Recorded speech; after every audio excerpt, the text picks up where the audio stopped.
Well, the Canadian food industry has until January 1st of next year to fully implement some new front-of-pack food labeling requirements. Yeah, you might have already seen some of the changes rolling out in your grocery store. We're showing you one now. The majority of Canadians are unaware of the updates. So joining us now for the lowdown of the labels is the Canadian Health Food Association's Lynsey Walker. Good morning, Lynsey. It's really nice to see you, and thank you for coming in. Yeah, thanks for having me. Let's talk about these labels and what we can expect to see change within the next year. Yeah, for sure. So like you said, these changes are coming January 1st, 2026. But you're going to start to see them now because as brands become compliant, they may update their packaging, they launch new products, you're going to start to see them more and more on your store shelves. What do the labels exactly say? I mean, I can read, obviously, the words, but what are they saying and what are they telling the consumer about what's in the package? For sure. So this really applies to pre-packaged foods. So you're not going to see this on your fresh fruits and veggies, meat, or certain dairy products.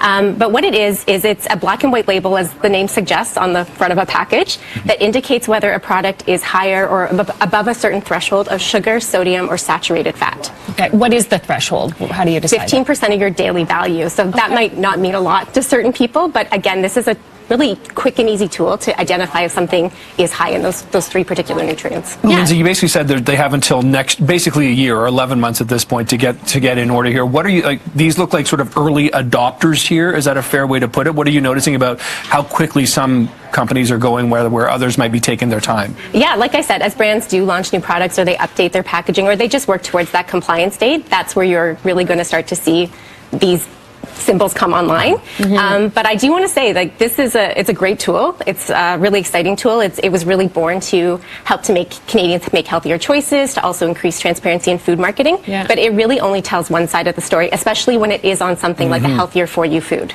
Yeah, I was saying to you before we came up on camera here, kids snacks, that's something I'm always looking for because it's a bit challenging to find something that is healthy and affordable. And then you see these labels, sometimes it can be a little bit overwhelming. What are you hoping people will take away from this when they look at the label and maybe see, yeah, it might be a little high in fat or sugar? What are you hoping the consumer takes away? I would say use it as a jumping off point. Again, we do want to be mindful of those nutrients that we're consuming, but I would also really encourage Canadians to look at two other pieces of critical information. So you have your nutrition facts panel, which is a panel we're probably all familiar with. It's on the back of a label. Calories, fat, protein, those kind of things, but also the ingredient list, and that's really key. And if I can give you an example why, it'll probably help paint the picture. So like you said, kid snacks or something like a coconut water or maybe a protein bar, those can be considered better for you or healthier for you options. And if they still exceed that threshold, they're going to have the symbol.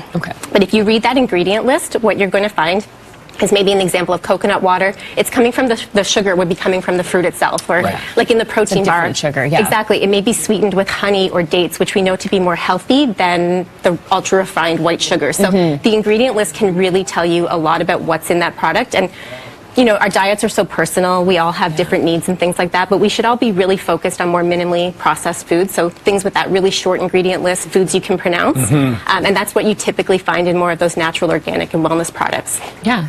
That's good. So I mean, really, it's an indicator, but it's a part of a greater puzzle, isn't it? Yeah, one piece of your toolbox, if you will, and like that's why I really encourage people do a little bit more work because diets are individual. So again, really great tool for if you picture yourself walking down a grocery store aisle. It's your early indicator. Is this good or bad for me? But you know, it doesn't tell the whole story, and that's what we really want to advocate for. There seems to be such interest in what we eat and the nutritional breakdown nowadays. I also wanted to ask you about this change that we're seeing south of the border involving the red dye number 3, I believe it is. And some people who were questioning, well, are we going to see a similar ban or a change here, or how does this affect our food?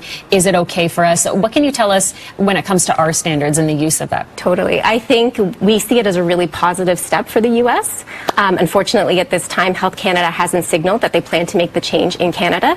But what I will say is, coming back to those natural, organic, and wellness products, they tend to follow stricter guidelines than more conventional foods. We often use what's called the Whole Foods Banned Ingredient List, and that does not permit red food, number 3. So if you are looking to avoid that in your diet, I would definitely look for products in that space. And it will literally say on the back if that's included, right, in terms of the ingredients? There is quite a few different naming conventions, so you would have to do a bit of digging. But like I said, if you do focus more on those products in that natural, organic, and wellness space, you can be sure that it's not permitted in any form. Okay. Hey, Lynsey Walker, this is really important information, and we'll see more of this popping up on the grocery and convenience store shelves. So thanks so much for the heads up on this. Appreciate it. Good to meet you this morning. Lovely to meet you as well. Thanks so much. Thank you for coming in. Okay, we have more CB24 Breakfast coming up. Stick around. The headlines are up next.